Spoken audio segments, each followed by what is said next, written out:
Okay, so my resource for this topic was the use of a template to help visualize and solve, say, the triangulation method of finding the locus of a point P as it, say, moves along a fixed line, or a fixed curve in this instance for the question that I've done. So I'm just going to flick on to the question I've come up with. So obviously we have here, so we know that our fixed circle here is going to be rotating clockwise and it's for a full rotation, and our point O here is our center of rotation. So I'll just flick forward to the solution now. So I've used templates so to help as a resource to help students kind of understand and visualize this.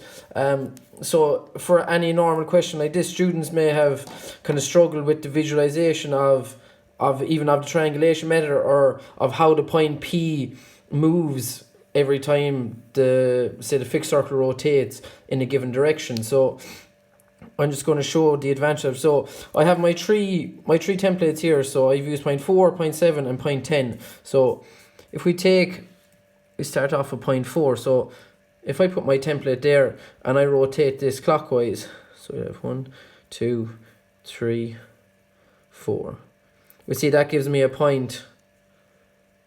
That gives me a point on my locus, or on the path of my locus. So if I do the same with point set, or with my templates for point number 7, it's the same process. So we're using 1, 2, 3, 4, 5, 6, 7, and this once again gives me a point on my locus. And similar again for our last point number 10. Sure, I won't go through because you've seen there. So obviously this really helps students understand the triangulation method, because when there's so many construction lines, it can be really hard for students to understand or kind of visualize what's going on. So I just feel, or even a simple template like this without say our triangles drawn in just initially, just to show, you can pick each point and show the circle rotating and the center point as it moves along, for each of our, say, 11 or 12 points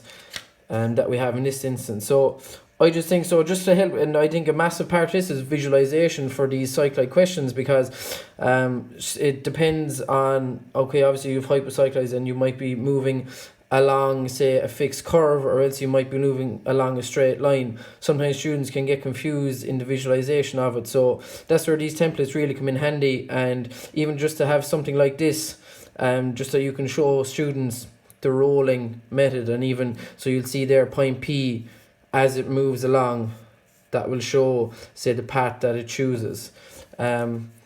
So yeah, I just really think that the use of a template for showing the triangulation method, or just for students to really kind of grasp the concept of it and have a clear understanding in their head, I think it's really beneficial. Thank you.